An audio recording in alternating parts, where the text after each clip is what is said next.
Welcome back, and now we're going to talk about the crown of thorns. I want to send special greetings to students of CCC Munya, GBHS Munya, Somerset Bilingual High School, Boya, and all other students all over the country who are listening to me. We want to talk about the confrontation between Achebefo and Ngombefo, and then we are going to add show the outcome or the consequences, and then we are going to look at the character of Ngombefo and Achebefo in this episode. Ngombefo and Achebefo are key custodians of the traditions of the people of Nkokonoko Small Monje, but they get into confrontation with one another because of the statue that had been seen in the coast by Bekoncho. Ngombefo had refused to receive Achebefo when he visits him, and he asked his children to tell him that he is not at home. And when he finally does receive his friend, he tells him to fetch a stool by himself. He asks him to sit a distance from him, and he does this using the left hand. Ngombefo carefully introduces the topic that their God is missing and that fingers are pointing at Achebefo. He tells him that the Kokonoko Small Monje doesn't have a God and that they have been worshipping a God that had been carved by somebody and sold to a white man. Achebefo admits carving a replica of their God to the deal, but maintains that he's innocent in any wrongdoing. And Ngombefo asked him, where had you gotten the money that you had spent in Soa when you had accompanied the chief, when he had accompanied the chief? And Ngombefo takes him to the shrine, ignoring all the traditional rituals, crossing the river of forgetfulness, and opens the cloth that covers their God, exposing the fake statue standing in the place of Akekewo. When Ngombefo crosses the river of forgetfulness without respecting the ritual, Achebefo understands that all is not well. Achebefo now realizes that the Dio had tricked him, and he admits to his friend that the Dio had told him that he had wanted to use the statue to expose it in the white man's country, and that it would fetch some money for the community. Now we can look at the outcome of this confrontation between these two good friends and two custodians of the tradition of the people. 1. Achebefo realizes that their God has been stolen and the Dio had tricked him. 2.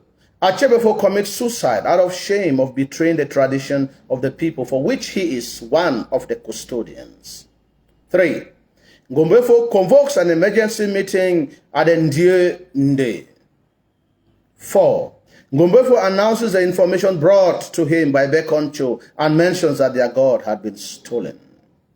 Next, there is apparent guilt as Chief Chindia trembles and is even unable to lit his cigarette. He tries to leave the hall, but Achebefo bars the way that no one will leave until they come to the bottom of the matter. Next, Achebefo takes the elders to the shrine where they discover the fake God. They bring it down and chop it into pieces. They burn the statue and ask everyone present to swear in order to prove their innocence. Ngangabe informs them that on his way to the meeting he had heard Achebefo saying, "Government has killed me," and the people decipher and conclude that he means that the Dio has a hand in it. And they decide to visit the Dio that night to bring the matter to a logical end. When they arrive at the Dio's house, Ngangabe accuses the Dio of killing their father, and the others join to insult him, including even some of the culprits. And the Dio gets very annoyed because he cannot take such an affront or disrespect from his subjects, and admits his part in the disappearance of Okeko, and also points out his accomplices, who happen to be the chief and 5 other elders. The other people led by Ngombefo decided to abandon the chief and the other accomplices at the Dio's house, thinking of what they are going to do with them next. From this incident, we can see the character of Ngombefo in the following light. He is outspoken. He tells Achebefo that their God is missing. He reminds him that all the fingers are pointing at him, including his. Secondly, he is condescending and very insultive. When Achebefo visits him, he asks Achebefo to fetch for a stool by himself.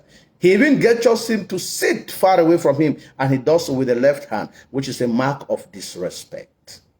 And he calls him a mere carver, who had carved the God whom they have been worshipping for the past months. Next, he is hot-tempered.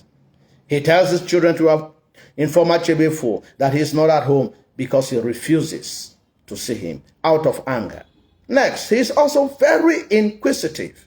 He wants to know where Achebefo had the money that he had spent during the chief's visit to Soa.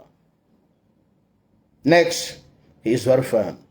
Although Achebefo confesses all that had transpired between him and the Dio, how the Dio had bought all his carvings, how the Dio had asked him to carve a replica in his house, but he still maintains that he is innocent. Yet, Ngombefo does not believe him.